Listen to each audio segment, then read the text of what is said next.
Welcome to the Speak Your Way to Cash podcast, a podcast where we teach speakers how to land paid speaking engagements and corporate contracts. Each week, we deliver high-quality content that teaches you how to level up your speaking business. Be sure to join the Speak Your Way to Cash Facebook group after having your mind blown by this information-filled episode. Now, here's your host, Ashley Kirkwood, lawyer and professional speaker. This is the Speak Your Way to Cash podcast.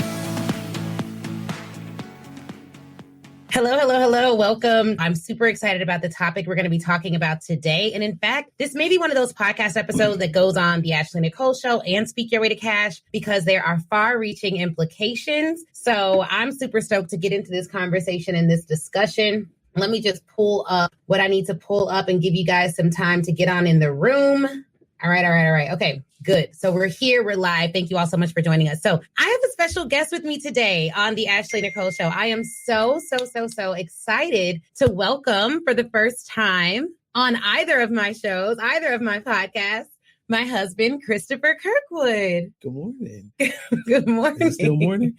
Yes, it's All still right. morning, babe. Right. Good morning. How Good are you? morning. It's good to see you. Feel like it's been a while.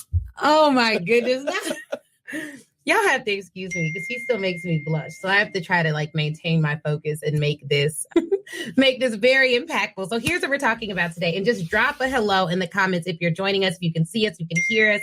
If you're listening to this podcast after the fact, then let me know that as well.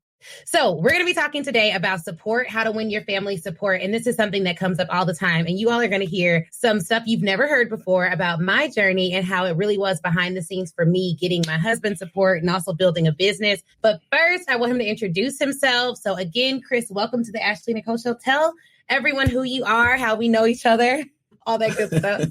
Well, we know each other because we live together. We are husband and wife. Is it 8 years? March, 8 years in March. So again, good morning. My name is Christopher Kirkwood. I am a educator by trade. I have been working in the college and career space for about 10 years now. I'm a graduate of UIC, University of Illinois at Chicago. And that is actually where Ashley and I reconnected. We did go to high school together, but we had no formal relationship until she transferred to UIC for college. And so that's really where our love story began, our senior year of undergrad. Okay, so fast forward. Why am I here? I am here because my wife is amazing. She is crushing it. Personally, I am a behind the scenes individual. I do not like being in the camera, which is why it's taken so long for me to get here and to see all in front of all of you all. But I have come to the conclusion that now is just the chance. It's a chance, an opportunity, and it's the time for me really to buckle down and to help and support Ashley officially with all of the businesses. And I'll say our businesses because I've been there since before conception of Speak Your Way to Cash, Mobile General Counsel, all things Ashley, the Ashley Nicole show, Passion, Purpose, and Paychecks. So all of those things we have really design and talk about together. Yes, absolutely. And if you all have any questions, love, marriage, business, please let us know. Drop them in the chat so that we can answer those questions while we're here. It's very rare that we get Chris here. He knows me better than anyone. So this is going to be good. We're going to dive right in because one of the things that I would like for everyone to know is this. Chris, I get questions all the time that say, you're so confident. You always seem like you have it together. Without going into too many details, what would you say to the person who looks at me or looks at us and thinks we always have it together? I always have it together and I know what's going on because you see behind the scenes. So you can talk about my struggles in a way that I dismiss because I don't dwell in that, but you were actually there. You actually see it. What would you say to that person who wants to, achieve at a high level, but feels like they don't have the confidence to do it? I will say that, Ashley, you are, if not one of the most confident persons I've ever come in contact with. And still, you have moments where you don't feel like you have it all together. And I would say, she's a real person. We are real people. I've always been a realist. I can really see beyond a lot of facades. So I know that even when people get online and you know, they put forth this representation of themselves, that's not the fullness of who they are. And the same is true for Ashley. The same is true for us. You know, we put our best foot forward. That's not to say that we're hiding anything, but it is to say that there are some things that you don't show the rest of the world. There are some things that are intimate. There are some things that you are still working on, and therefore you don't put it out there because there could be, sometimes you get feedback when you are working on a project, but too many times today in social media, we get, there's a backlash. People take that information and they use that against you. And if you are still working on a certain area, you are at your most vulnerable when it comes to that subject. And therefore, you are not yet ready to put that into the atmosphere to where people who don't care about you have the opportunity to criticize and break that down when they don't have your best interest at heart. Yeah, I agree with that 100%. And so and honestly, social media is marketing. So you're using it to market. You're putting yourself out there in order to market to get to a desired result. So you want to make sure that you are looking at everything through that lens. But one of the things that I think you brought up that is critical that I want people to kind of get into is like, he said he's a realist. I am not a realist. I am like a visionary. If I get an idea, I'm running with it. I don't care what's real. I don't care what it looks like. Good morning. Good morning. I don't care about any of that. I am like going with it. So I would come home from events sometimes and be hyped. Like I would have met 2 or 3 people. We're networking. I'm like, yeah, this is going to be great. And I would come home and I'd be like, hey, I just met a new friend. This is going to be amazing. We're going to do all these great things together. I have this new business idea. I'm going to partner with so-and-so. We're going to get all this done. And Chris would be like, first off, them people aren't your friends. Yeah. First of all, they're not your friends at all. And you need to back it up. And for me, that felt like it wasn't support, but in reality, it was protection. So can you talk a little bit about how that balance plays out and how like it doesn't, because I don't know if it's a woman thing. I don't know if it's a man thing. I don't know if it's just entrepreneur versus someone who's in corporate, but how, because those were tougher times for us to communicate. But like from your vantage point, what was that about? Like, why weren't you as excited as me at the outset? and how can people who are at home who want that support, what do they need to communicate to their spouse so that they can get that support? So be more specific about the timing. Like at which time? When I first started the business. And which you one? Were just, which one? Okay. When you first started the business, you were doing a whole bunch of videos on social media. What I recognized with the audience is that it just wasn't who you needed to be in front of yet. There were a lot of people who I call gassers. They were, they would get on there, they would, charge you up, they would amp you up. But when it came down for them to support you financially or support you by showing up to an event, they were nowhere to be found. And so that bothered me. And looking forward, I was thinking to myself and saying to you, how do we make this sustainable by which you can make a profit? You can, or if you are doing an event or doing videos, a series, whatever, that it is worth your time, that like there is some kind of benefit to which you are, you're getting access to a larger audience. You're getting access to a greater pool of people that will open up doors to you later, or that you will get to meet someone that can speak into your business, in growth. So I'm always looking for avenues of benefit. Like, where's the reciprocity and where is the value add? And that's with people, because, people will waste your time. You all know if you want, I don't really, I'm not a person who has taken advantage of social media for business or any real reason. I get on there really to watch videos. I get on there because it's an outlet of, it's entertainment for me in most instances. But Ashley, really, this is an avenue of business for her. And I wanted to make sure that was clear between that. If I'm getting online and I'm going, if I ever go live, it's for something probably funny, family related. So I wouldn't be expecting for Ashley to spend too much time, with a person like me. And that is really what I was saying. Like, get online, get in front of people who are going to be a value add, who are going to spend the money, who are going to value you, who are going to support you, or they're going to share it with people who would be in your perfect audience? You know, one of the things he would do is I would be so excited. I'd be so excited to like talk to him. I'd be so excited to tell him about what's going on. Mike said, that's my cousin, Mr. Kirkwood. And I'd be so gassed up. I'd be so happy. And he would be like, are these people going to pay you? Did they pay an invoice? Are they going to make you some money? What is the point of this? And I think that one of the benefits of having family that is not easily impressed is that I am always very motivated to do more, because Chris never lets me celebrate fictitious wins. Or what do you call them? When it's like you get an award and it looks like gold, but it's not gold. I can't think of the name for it, but it's like gold? Not fool's gold. I don't know. It's like I don't know. It's hard to describe the word that I'm thinking of, but essentially a lot of what social media is and a lot of what social media promotes are things like you could put up a post that says anything. I was in paper ABC in the middle of nowhere, read by no one. And it'll be 1 million people on social media that'll be like, yes, you killing it, girl. You doing it. Yes, yes, yes. Woohoo, goals. You know what I mean? And so like in the beginning of the online space, because people are so exceptional at gassing, I was like, oh my gosh, I'm killing it. And Chris was like, but the bank account don't look like, like you're killing it. Like you're not able to employ anyone. You're still working all the time. You're still doing all these things. And so he was like, the person who was like, okay, this is good.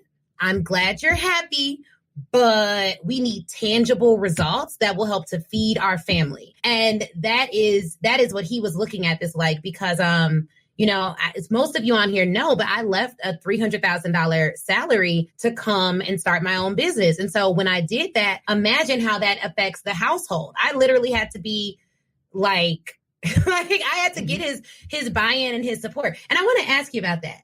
When that money left our household, what were because I've actually never asked him this, guy. So if you, I see we have some questions and we're going to get to the questions that we have up here, but I want to ask him this while I remember it, because I've never even seen this. And someone said, my husband is always like, how much money is it bringing in? Yes, they keep us focused. How did you feel when I came home and was like, not only am I leaving this $300,000, but I'm not going to go back into the workforce and get it back?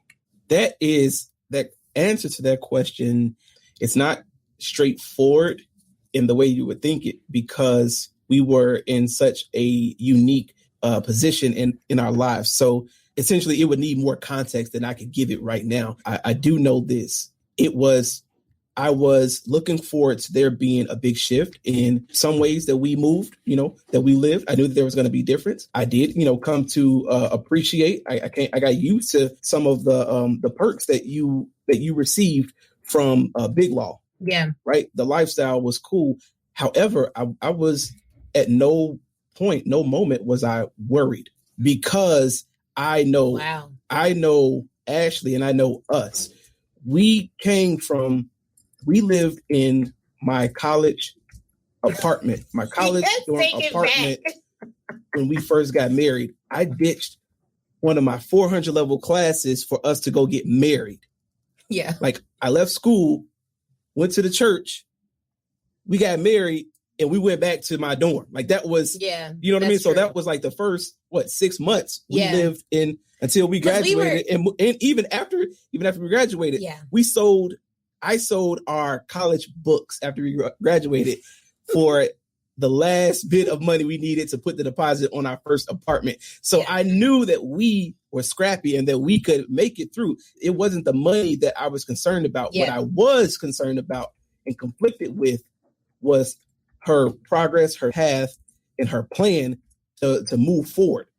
I have seen Ashley make up her mind about something and then follow through to the T. And so as long as she had that attitude, as long as you were like in that mind space, that head space, I was like, cool, we gonna grind. Yeah. We pulled back the budget immediately. It was like some things we're not gonna do. But to be honest, we didn't really suffer or we didn't suffer things. There are some things we sacrificed and we gave up. There was no more black cars, right? Right. Like we couldn't just do the black car. There was no more, there were no more lunches like randomly in the middle of the day. And not only that, like you all have to, like we would do, if I would win a trial or something would happen and we were excited, Chris would come home and I'd be like, babe, next week we're going to Jamaica. He'd be like, we doing what? I was like, yeah. And then Monday after that, I think we're going to do Thailand. Like we all, like it was because we didn't spend our money on like cars and Gucci bags. Like if you go back, and there's nothing wrong with that. I wasn't excited. Like, oh, I'm about to go get this new Gucci. Like that wasn't my thing. It was like, all right, I'm about to hop this flight. And if we do really well that year, it's like, we going to fly first class internationally. Like those are the things that we love to do. So I totally get the lifestyle point. There's 2 questions that came through. So if you have any more questions, let us know. But one is, how did you shift your mindset, Ashley? What was your first sacrificial moment that you remember going into being a full-time entrepreneur? One of the things here's what really led me to being a full-time entrepreneur: disrespect. If we're 100% honest about it, my pride wouldn't let me be disrespected the way that corporate America disrespected me. Like at the point that it was like, I had this boss, right? And I've talked about her before, and I don't even want to give her that much credence, but the short and long of it is she was disrespectful. She thought that I had to be grateful for her for an opportunity. It was a white woman. She thought that she had given me something that I could not have gotten otherwise. And so she wanted to make it very clear that everything I had in that moment, it was from her. I was doing that, like, and then she talked to me crazy. Like, I'm talking like disrespect. And it was at that moment that I was like, you know what?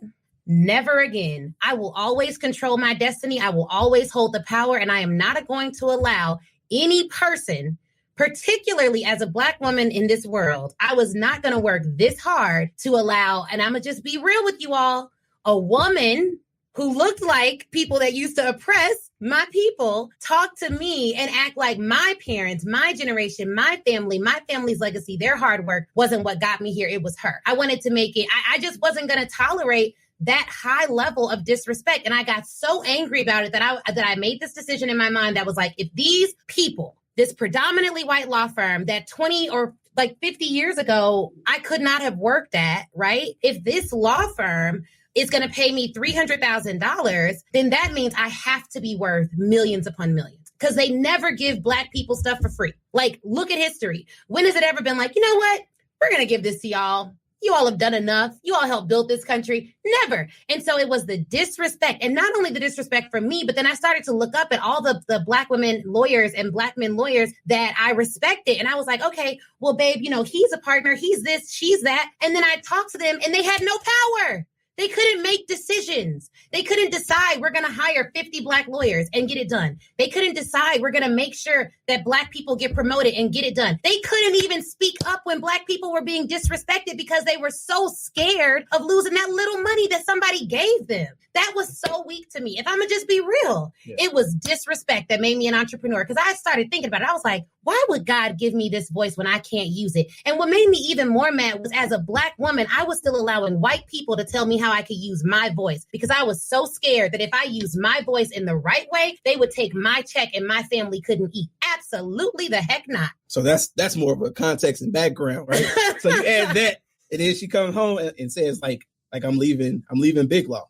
I'm like, hey guys, I want to come in really quickly and tell you all about the Speak Your Way to Cash course. This course is for speakers who are looking to consistently book paid speaking engagements. In short, if you are ready to speak your way to cash, this is the course you need. There are over 17 modules. You heard that right, 17, that cover getting clarity in your speaking career, branding through the press, a 7-figure sales panel, selecting your niche and finding engagements, selling your signature speech and building it out, onboarding and offboarding clients, implementation and taking it to the next level. And then let me tell you about the 10 bonus trainings that encompass the 17 trainings that you're going to get. The bonus trainings cover things like branding as a speaker, the best tools for finding engagements, determining whether a topic is viable, speech writing for success, speaking techniques, self-publishing for speakers, sales success, landing association and college clients, navigating the conference market, and so much more. You even get the exact pitch templates that I use to land college clients over and over again, and the press pitch templates that I use. So look, you can get this course by going to ashleynicolekirkwood.com/SYWTC course.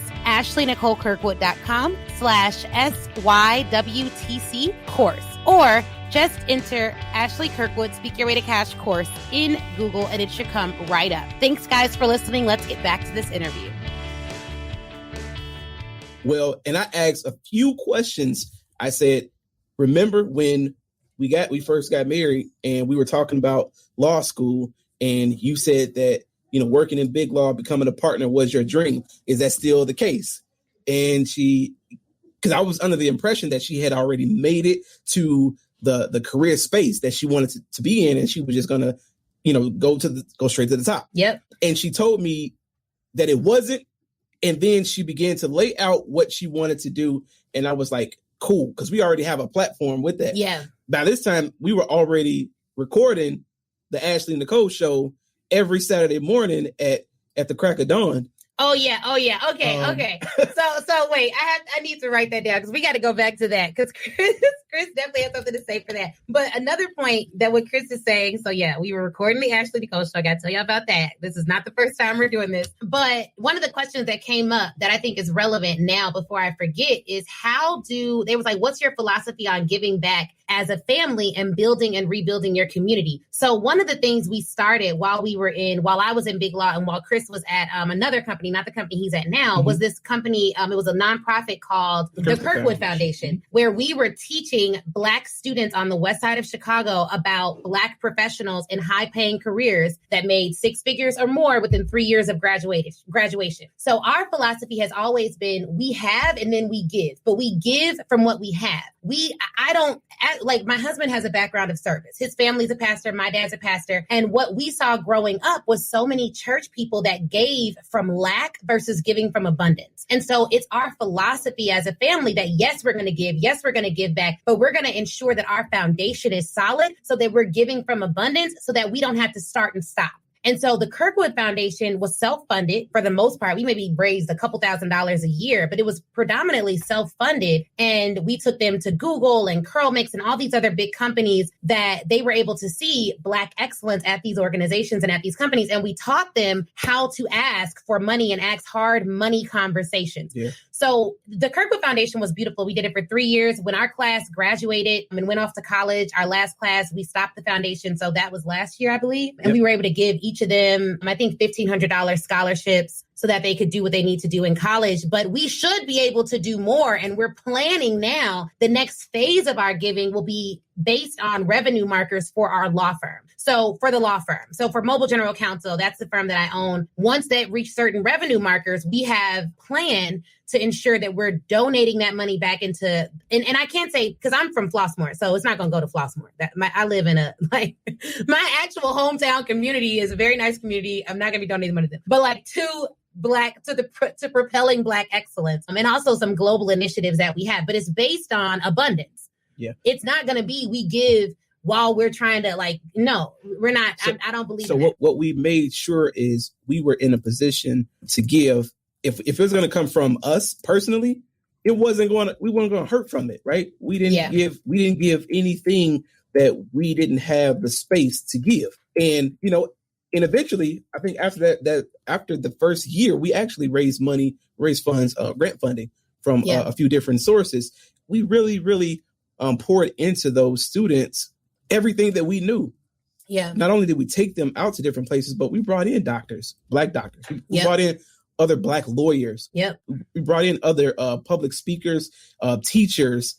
We put them in front of people that look like them so that they can aspire. And we told them that you are going to be challenged to give back to your community. You're going to be challenged. You're going to be asked by your family. We want to make sure that you, to the students, are in a best position to give back. So you are not giving from your last. You're not spending your rent money trying to help somebody else pay their rent. That's not the motto that's going to help us to achieve wealth. And we wanted to make sure that we instill that into the young people that we were in front of. And so that was really the motto. It was, how do you give from a place of abundance? I seen somebody say that, and that was our motto. We want to make sure that the next generation of Black and brown individuals, they understand that you should give back, you should serve, you should also be in a position financially to be able to donate things. And you don't have to feel guilty about it. And I'll be honest, that's not, we have very different but very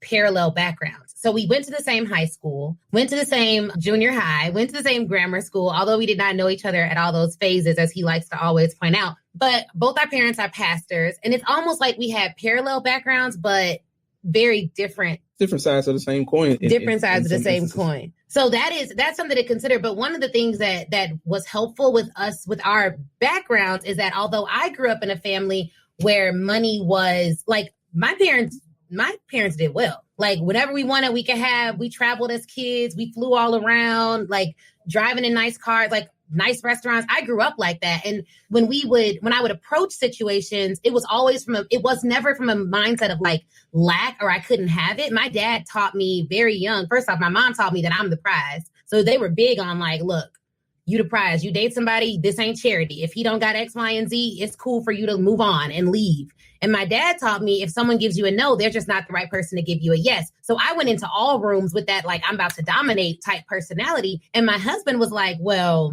first of all, he would have to tell me like, babe, no, that's not normal. That's not how people think. You got to make sure that you're being, reasonable here. So what was the shift for you? Because some people feel guilty about success, or they feel like that's being selfish or being arrogant or whatever because they want to get it. What was your shift that was from like, okay, I may have been raised a certain way, but I don't have to limit myself based on how I was raised. How did you get to the point where you're like, my family is going to build wealth. We are going to have some stuff and we are going to save and help some people.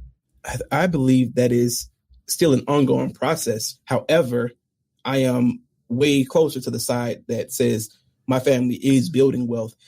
I believe it was probably while we were dating, and I got a chance to really get to know Ashley's family and understand where they were coming from. That's something that I believe I do really well is I'm going to watch and observe and see how people move and see what they talk about to see what's most important to them and then see how that plays out in their actions. And it was something that was very, very crucial to me to see that. I grew up watching The Cosby Show and aspiring to have a family like that. Watching The Fresh Prince of Bel-Air and looking at how Will was placed, in a surrogate family that showed him different things. And so that was always something that I knew that I wanted to reach, right? Yeah. Those were my only representations of that. I didn't have a real one until I started to branch out and see people and families like Ashley's family, her parents, and see how they interacted with each other and how there was just such a great expectation on where she would go, what she would achieve. And that's something that I didn't personally get. And it's of no fault of my parents. They taught me what they were taught. And that's something that I think once I realized that my parents did the greatest job they could have ever done with the knowledge that they had available to them and the resources that they had, then I got over myself, because it was like, it's anger, it's pain. It's like, well, how come y'all didn't do this? But I got to realize my parents were able to move from the west side of Chicago to Olympia Fields in a 5-bedroom house that was essentially, we lived on an acre of land. Yeah. And then we were able to go to the best schools, some of the best schools in the country with 6 kids. Yeah. And to this day, I still don't know how they did it. I still don't know. Right. I still don't know. But I was able to see that because my father was an entrepreneur. My father is, he's a pastor. My father never had a job, like an actual clock in 9-to-5 job my entire lifetime. Yeah. I don't know how he made money, but I knew that he would take me to different meetings and deals. And so I knew that he was business minded. They started a nonprofit. They had contracts with the city of Chicago. They had contracts with the state of Illinois. So I seen him move and get things. So it was there. And I learned the way and method in which I criticize, critique, and assess business. And evaluation comes from my father. My demeanor comes from my mom. So that was always there. But it took me seeing a real life example and really, seeing that these people, they love God, they care for family, but they're about getting that paper. And you can do all three. And you can do all three, and you don't have to compromise. You don't have to compromise who you are, your integrity, your Christianity, or your religion, all of that stuff. Once I seen it, then it clicked for me, and I was like, cool, we here. That's where we're going. That's what we're going to do. Yeah, that's good. And so for people watching who are like, okay, my husband, because I've seen some comments come through like, yeah, look, my husband's the same way. He's like, where's that paper at? Baby, what's going on with the money? When are you going to make things work? What at what point was it that you were like, okay, this may really work? Because you said you had no doubts, but was there ever a point where you were like, I don't know if this is going to work? Like, because I know it took about a solid, and I say this all the time when I started the business, it took about 6 months before we were really bringing in money. And it has not. And then I think it was last year, Chris was like, have you had a single month where you didn't make money? And I was like, no, we didn't have any months like that. For me, it was, we watch a lot of business type shows. Yeah. Like one of our favorite shows today is The Profit. Yes. With Marcus Lemonis. And that's something that I really, took to heart. And I was asking some of those questions that he posed, but then I had a name to give it. I had a terms and technical terminology in a lexicon to be able to really give critical feedback. And so once I was able to do that, it was like, okay, I'm not concerned with the long term. It's the short term goals. Mm-hmm. Like, what are we doing? What are we doing today? What are we doing tomorrow? What are we doing this week that's going to help us to streamline? Because at first, I don't know if you remember, you had about 6 different businesses going on at one time. And I was like, no, absolutely no. No, this is not going to happen. Yeah. I was like, and I told her, I said, 3 to 4 of those things you have to cut out because your time and attention is everywhere. Yeah. And it's not that you can't do it, but you can't do it effectively. I do not believe in multitasking. I don't believe that it's humanly possible. There may be some anomaly. However, if you're doing 2 things, one thing is going to suffer. Yeah. You're going to do one thing better than the other. The other thing is going to lack attention. It's going to lack your dedication. You cannot focus. I don't believe that we are equipped as humans to do more than one thing effectively to the fullness of our capability at the same time. Yeah. There are times where we got to juggle a few things. Right. And that's where you prioritize. However, at that particular moment and that space in our lifetime, it was just too many things, and the majority of them were suffering. And because of that, it's like, okay, now you have to drill down, you have to narrow down and focus in on get at least one thing that you love to do, and then one thing that is going to bring in revenue now. Yeah. And so when they boiled down to it, it was speaking and it was law. Yeah. It was legal services.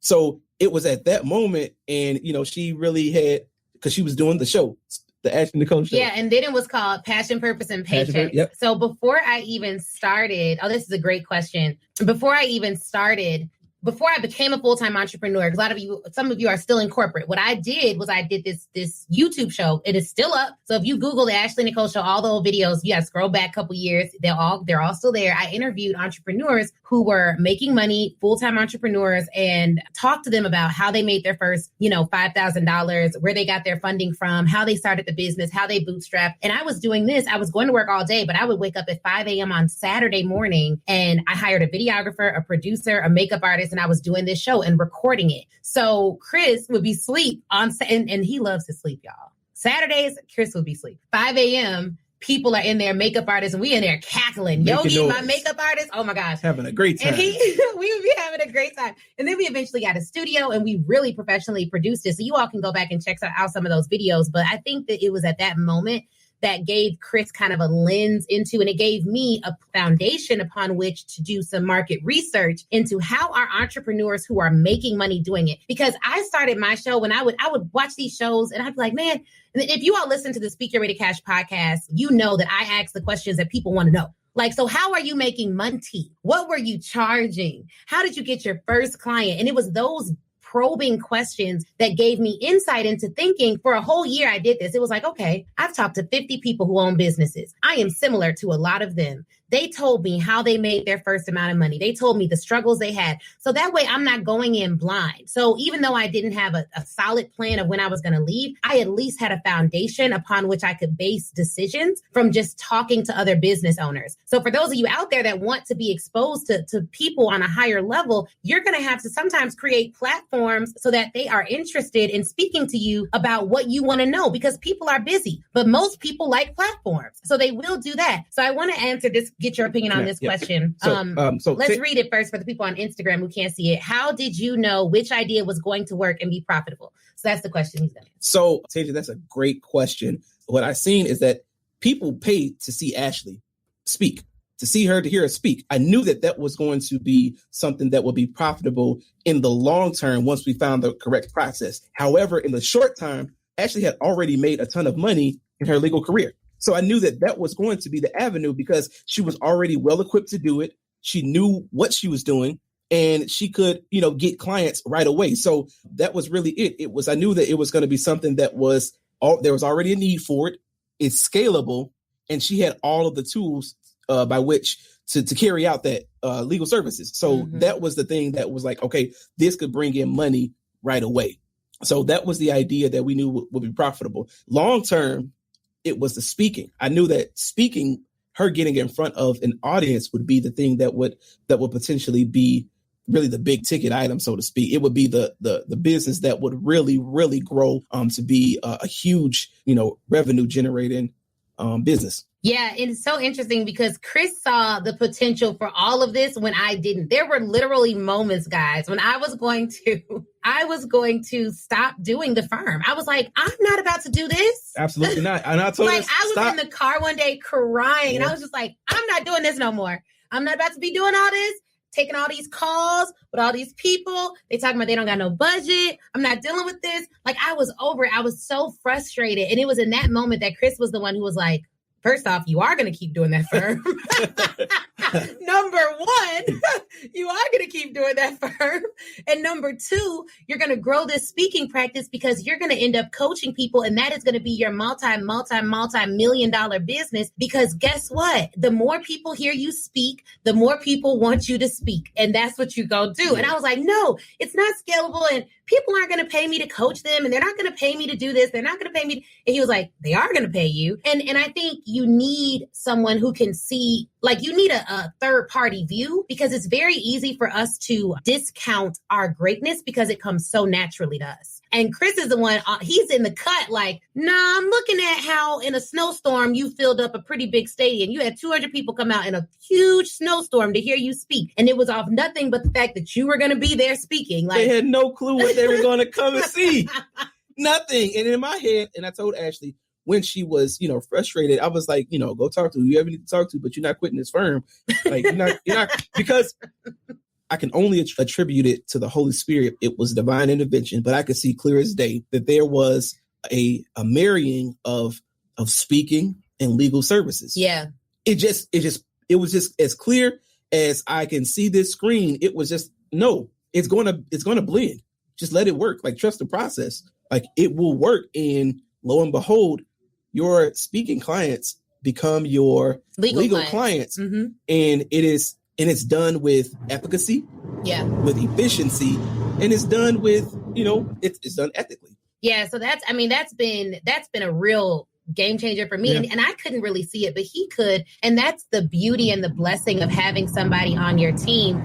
I'm sorry, y'all. I'm getting my office redone. So if you hear noise, that's what it is. But it's like that, having that support is really, really, really, really important. So we've gotten a lot of questions here. This one says, how long did you practice before you decided to open your own firm? And do you recommend practicing at a firm before going solo? So I recommend one, yes. Here's why.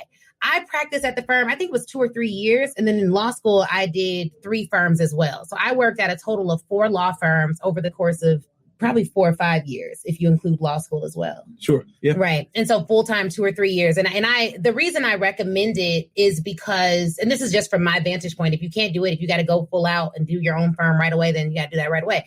What I love about having a big law experience first before having my own firm is that it showed me the greatness that is out there. Like, I had never seen, I assumed we grew up middle class, upper middle class. I don't know what people consider that to be, but that's what I assumed it was. So I was like, okay, we're doing good. We're not like, the Kardashian level rich, but we're doing well. Like, I know we got some stuff, but going to that firm, oh, that was a game changer. Because I went and found the highest paid partners of the firm. There were people making $20+ million a year at the firm. And seeing that was so powerful to me because I had the confidence to walk into their offices, older white guys primarily, but that's all right. I'd walk into their offices and I was like, so Bob, tell me, how did you get your first client?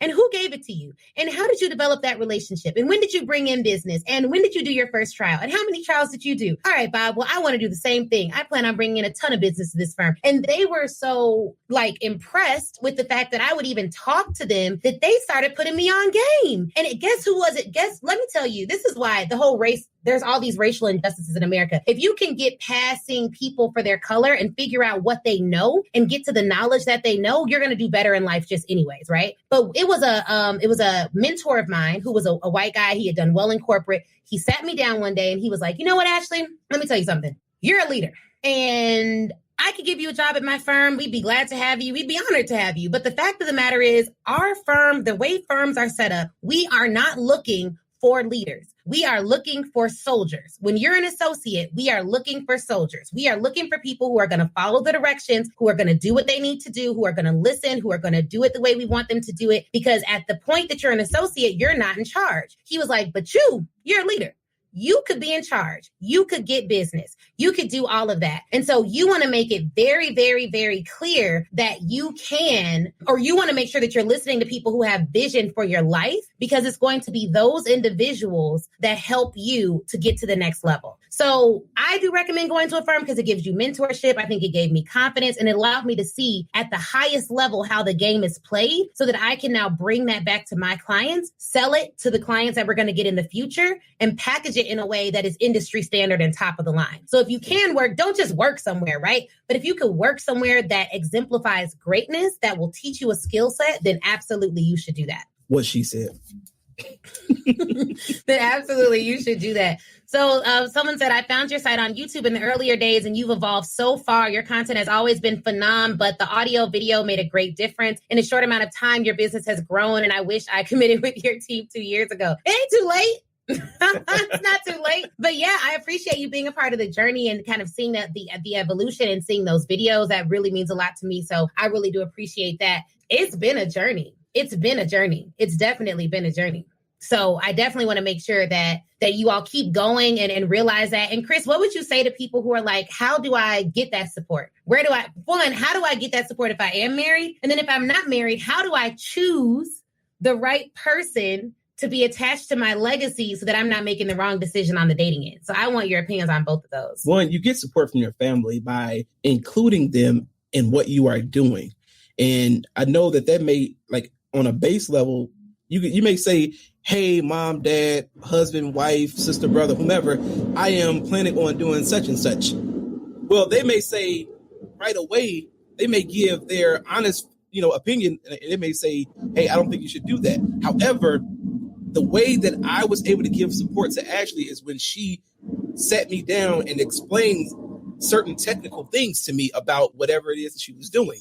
That way, I'm now vested because I understand what she's talking about, and I can actually go on my own, look up things, watch other people, find some resources to be able to bring back.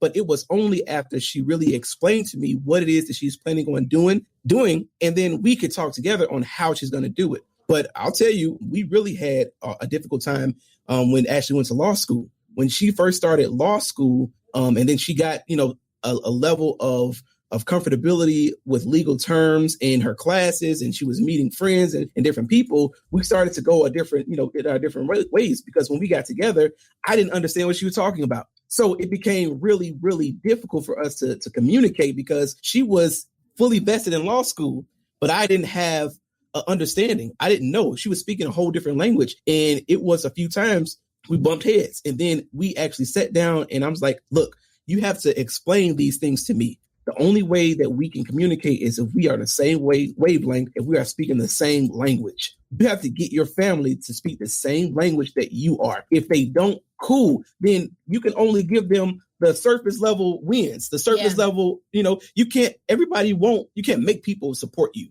You can ask them, and there's a certain level of expectation, especially for your spouse, but that's not everybody. And here's another thing that, I'm not gender bashing at all, but I've seen women do this. They will say that their husband is not supporting them, but they discount the husband or the significant other taking them to and fro to work, carrying in boxes, setting up events. rubbing their feet at night. Answer this question next. Just being there is a level of support that is often discounted by significant others. And that's something that I had to tell Ashley to do, is that I work a full-time job. I will not be able to do everything right next to you. However, there's sometimes that I could actually give you support front loaded, but I won't be able to be there during the event, or I can be there afterward. And so that's something that we have to really, really, really take ownership of. There's another question. How do you work to find the right partner that will support you? It's all about vision, right? It's about vision. It's you have to make sure that the person that you are dedicating your life to has energy to be able to say, we are here today, but we plan on being there tomorrow. If you go and you are dating somebody that doesn't have any drive, no passion, no energy, no expectations, no goals, it's the wrong person for you. I don't need to know them. But you know that there's some people who are going to be there and have your back. You start at a friendship level, right? You have to, Ashley and we first met and we first interacted on the level that, hey, your family is similar to my family. But we started a relationship, and that was a game changer for us, because once we started talking about what our family background, we started talking about what our goals are. And then we started to actually put our goals together. And you have to be able to have conversations with your husband, with your wife, with your girlfriend, boyfriend, significant other, whoever that is, with your life partner, about where you guys are going. You have to dream together. In our vacations, we would go to Bali. We would sit there out in the middle of the jungle at our hotel, and we would just dream about, next year, we are going to be there. Next year, we're going to do this. But when we first got together, we were going to Schaumburg. When we first got married, our trips, our vacations were in Schaumburg. They were in local towns. We did staycations or small getaway trips, but we were always talking about the future. We were always planning, and not just talking about it. We were getting resources. We put ourselves in front of older couples that have been married, 20, 30, 40 years. It was always about who can help us to get to the next level. It's always about, so you have to find somebody that you can really grow with. And sometimes it's the underdog, but you give people the opportunity when you're dating, but when you're married, it's a different thing. You have to be able to talk to each other, to communicate effectively, to be able to criticize, ask those critical questions. Okay, awesome. Yeah, this is good, guys. Okay, if you all, so here's what I want you all to do. I know he was down here dropping gems while I was going with our little princess. There's another question for Chris. Okay. Ooh. Okay, come on with this question. I'm gonna let Chris answer this. I ain't gonna say nothing. All right, so there's a question. I'm impressed how you check your ego in supporting your wife and in essence, supporting your family. How did you check your ego and support her dream and not pursue your own? Well, I want to say that I am pursuing my own, and my dream is really to build up the next generation of Black people. And so that's something that I've been working, because I still work full time. I work full time in education. And so I'm able to do that. And then we found a way to marry my dream to what Ashley is doing. And so I get fulfillment out of being there and supporting my family. And so my ego is, I'll say I was jealous of Ashley's, not her success, not her making more money than me. I never had a problem with that. But what I was really, really, I struggled with when we first got married was her ability to identify what her dream was, identify what her life's journey was, what her reason for being, and then dedicate it to it. And so that's something that I actually had to learn, and I learned it from Ashley. So my ego got in check by me saying, okay, so why, if I'm upset, what am I upset about? At the end of that dialogue with myself, it wasn't Ashley. It was me. It was my own, personal hindrances that stopped me from doing that. And so that's something that I just told myself, like, we win together. If she wins, I win. If I win, she wins. And that was, after I came to that conclusion, which was like, maybe year 2, I was like, all of this stuff is like off to the side. So it became, I had to have a real deal, sit down with Chris and say, Chris, look, fool, if she does well, the whole family does well.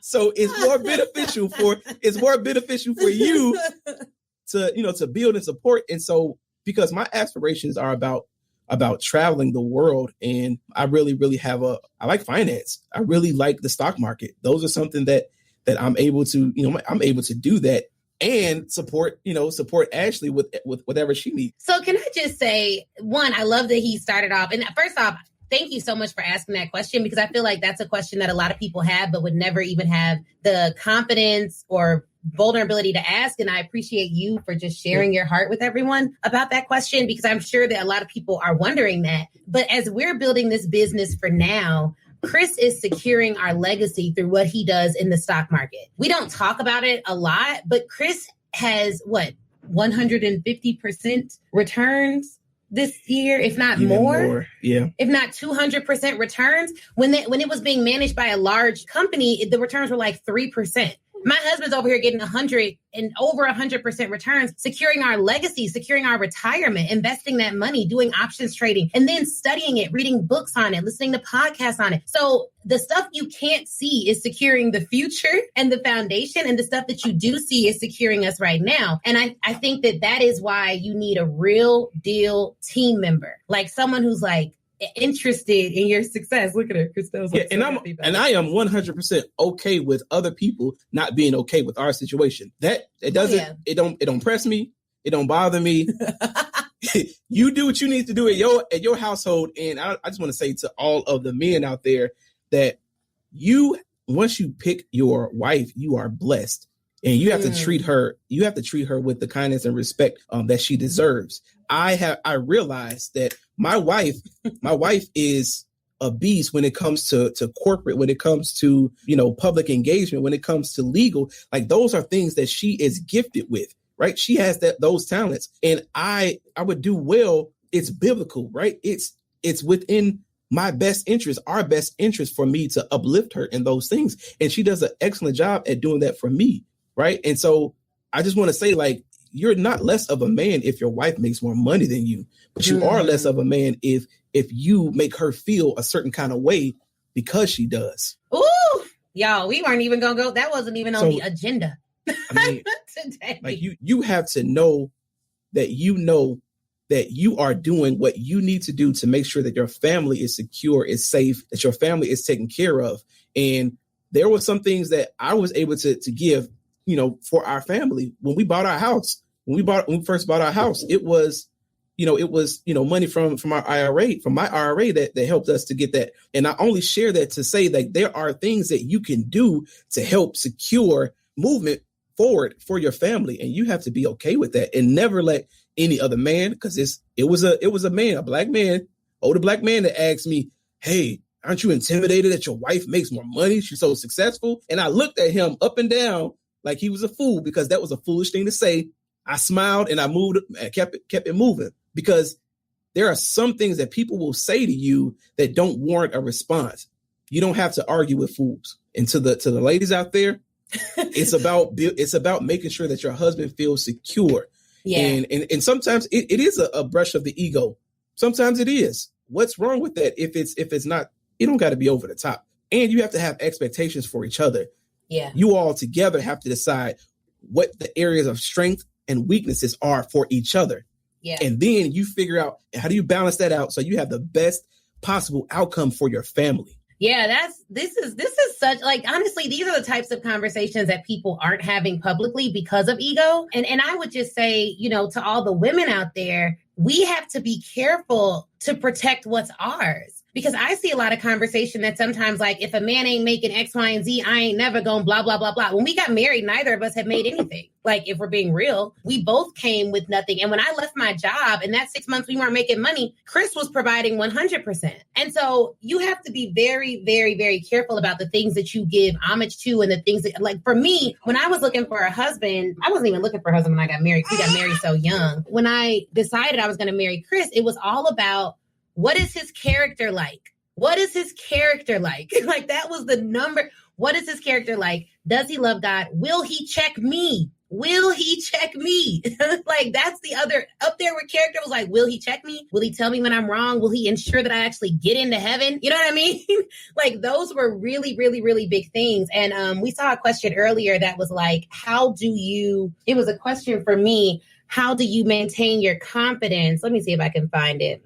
Okay, here it is. Hey, Ashley, heard you on a podcast last week. I'm starting over at 57 and struggling with confidence as I start my own business. What suggestions would you make for support and keep goingness? So number one, I don't know what your family situation is like, but I would see if you could just find one person who can support you. Just one person who you can be vulnerable with, who you can share your wins with, who you can celebrate things with, because that's going to be really, really important. Number two, I would develop confidence building activities. So this could be like, if I make 5 posts this week, I'm going to celebrate at the end of the week. It's not tied to finances. It's not tied to anything else. If I get 1 like this week, that means that I'm impacting a life. That person could then go, because I believe in ripple impact. We look at impact like, oh, she has 15,000 followers. She's making a lot of impact. Or, oh, she's speaking to so many people. Or, oh, she made 7 figures. She's making a lot of impact. Oh, she has a husband. She's making a lot of impact. We need to reevaluate impact, not in terms of social media numbers, but like real numbers. If each and every person, I heard that someone said this to me and it really changed my life. When I first started my YouTube channel, no one would watch. I'd have like 9 views, and not no one would watch. Sometimes no one would watch, but sometimes it'd be very few people. It'd be like 9 or 10 views. And there was someone who said, if you were in a live room and you came to a live event and 10 people after that event came up to you and said, my life was changed from watching that video, how would you feel? That's the exact same way we should feel when we have 5 people like a post. Those are 5 real people. That's one real person that you impacted. And that impact has a lot of value. And so I would shift what you consider to be success, make it based on things like activities that you can reach, and make service goals instead of just income goals. I want to serve 50 people. And these are the avenues that I'm going to do that, because income and visibility and all the things that we glorify come from high level service. If you can serve really, really well, you're going to impact a lot of people. You're going to make a lot of money. You're going to do a lot of good. But if all of your goals are like fictitious goals, it's going to be hard. So when confidence, one, I've given you a lot, but confidence comes from doing. You have to do stuff in order to get confidence in it. You want to be a speaker, you have to speak. You want to be a lawyer, you have to go to law school. You have to do stuff. And as you start to do stuff and you get better at it because you are prepared for it, you're going to build your confidence up. And if you still struggle, write out goals. I gave an exercise last night that was like, you need to rewrite your life story. So I'm 57, I'm starting over. Maybe that story serves you, but maybe a better story that'll serve you even more is, after having over 50 years of experience in this life, I've decided to rebrand and give the world something better, an even better version of myself. And I know these next 5 years are going to be even more impactful than the last 50 because I have experience to lean on that I didn't otherwise have. I'm so excited about the next level opportunity that I'm walking into. I can't wait to impact more people. Sometimes our language is just not very positive. It's like negative. Like, I'm 57 and I'm starting over. Why'd you say that? Is it because you think that that is old and so it's too old to start over, or you have some issue with that? Like, you want to just make sure that whatever narrative you tell yourself about your present is a narrative that serves your future. Like, that would be the overarching theme that I would say for that. But 57, my mom is, how old is my mom? Like 60? I mean, she looks good either way. Like my mom's in her 50s. But like in her 50s, she lost what? Like, she lost all this weight, redid herself. She's reinvigorated her career. She went back to school after we were grown to get her MBA. She's never allowed age or people's perception to stop her. And honestly, she looks amazing. She's always looked amazing and always been very fly. But I feel like this is probably going to be some of the best years of her life. And it's after her kids are grown, whatever the age is. And so I just look at that and I'm like, man, age doesn't have to, seeing my mom age so gracefully has shown me that age doesn't have to be a prohibitor to greatness or a prohibitor to reinvention or a prohibitor to innovation. And all the narratives we have about age, especially as women, we can just totally throw those away by looking at women who have defied or gone against those standards. You know, I would just keep that in mind. Look at people who motivate you and go from there. Someone says, powerful message. This is so good. So look, guys, if you enjoyed having Chris on today, because Christelle's going to need attention now. And we got to go have family day stuff. If you've enjoyed having Chris on today, just drop a note about how Chris impacted you, how much you enjoyed having him on, because here's why. I'm going to need these notes to get Chris back on because I really want him to do more. And Chris, you had another question, and I've asked him this question. Yes. Okay, I have asked Chris this question. This is deep, bruh. I'm into finance and stocks, but I've lost a lot of money. Have you considered making a group for Bruz and HF or online? So I want to say I've lost money too. Like we lost some money, right? We lost some money and we lost out on some great opportunities. So I feel like that, and my mentors have shared with me, like if you haven't lost, then it's about yet. And so I think that it's just par for the course. I have considered about making a group. The reason why I haven't done it and I've put it off is because I want to be able to be in a place where I am sure of my technical, just a lexicon, right? It's just a level of confidence for me personally. Is really the only reason why I haven't done it. But I'm more than willing to be a part of a group just to uplift one another and just share ideas. That's fine. But Ashley wanted me to do like a class. I'm not. Or a podcast. And so just interviewing other people because he has great mentors in it. My dad does stocks, taught him a bit. Then he has another mentor that taught him even more. And so now it's like, you should share this. That's all I'm saying. So I will. It's a matter of when. Yes, I will. Yeah. Okay, good. So hold him to it. But don't stop trading. Don't stop investing because you lose money. And that's something that I had to learn. It hurts. It sucks losing money. But remember that it's about learning. It's all about, you don't take a L. It's a lesson. So get back on there and don't feel bad if you have to start, if you have to start by purchasing, percentages of shares of stock. Like, so start where you need to start. We started by first, we opened up our accounts and then we will put in, a couple $100 at a time until we started, a little nest egg to be able to invest in. Yeah. But we started with like $500 and made our first investment. Right. And it was a bust. It was a bust. Like we lost all our money the first year. But, but I started learning and we were able to over time just be able to grow. And that's something that like I got a lot of energy from because it was a small win. I think, Ashley was talking about, rebranding. I feel like I'm in a season of rebranding. Like I've been in service and in education my entire life, inching up to my mid-30s, which I'm young. However, I've been doing this one thing for a very long time. Over a decade. And it was Ashley who told me, like, you have experience. You have such great experience in doing these things that you could easily transfer those skills to a different industry. And that's, I feel like that's what I'm doing now. Yeah, no, this was good. And so we got a comment. It says, this was great to get a male perspective from a husband who has a wife who's very ambitious and a trailblazer. Yeah. This was good, guys. Okay, we're going to do this more. Come on as a family. Even if me and Chris try to come on, Christelle's going to make an appearance. She'll be talking soon. She probably would go to her daddy. You want to your daddy? Hey. Oh my goodness. Look at that smile. As soon as daddy picks her up, she's like all smiles. But yeah, so I'm glad you all joined us for this episode of the Ashley Nicole Show. I'll also make sure I put this on the Speak Your Way to Cash podcast. If you're listening to this after the fact, you want to join live, make sure your notifications are on. For those of you who like this, we try to plan our lives, but it's hard with the baby. So just make sure your notifications are on Instagram and on Facebook. We're going to be going live more as a family and talking through some of the things, because at this point in my life, there's just no way I could share with you guys my heart without also giving you the perspective of Chris and Christelle when she starts talking and speaking her way to cash too. But this was dope. So thank you so much for joining again. Have an awesome day. And I am praying for this country. It looks like it may turn out all right. Okay. All right. Have a good one. Talk to you all soon. All right, wasn't that interview amazing? If you're anything like me, you have pages full of notes. But here's the thing. Before you head out, I want you to go to Facebook.com and join the Speak Your Way to Cash Facebook group. That is where I am. That's where a ton of other speakers are, a ton of other people who listen to the show. We all congregate there and chat.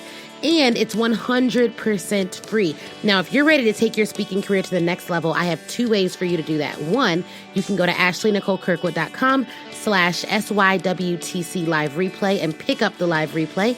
That training is 7 modules, chock full of information. It's crazy. Go over there, read all about it. Or if you want a more personal experience, you're already you already know that you want to be a speaker. You're ready to fully commit and you want someone to walk you through it and save you tons of time Googling and doing it on your own, then book a VIP day with me. You can go to AshleyNicoleKirkwood.com, scroll down until you see the VIP day section and get more information on that there. All right.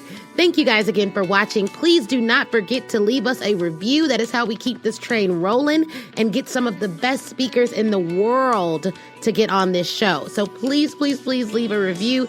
Shoot me a message on Facebook or Instagram, and Facebook in the Speak Your Way to Cash group, Instagram at the Ashley Nicole Show. And I'd be more than happy to chat with you and say hi. All right, y'all have an awesome, awesome day.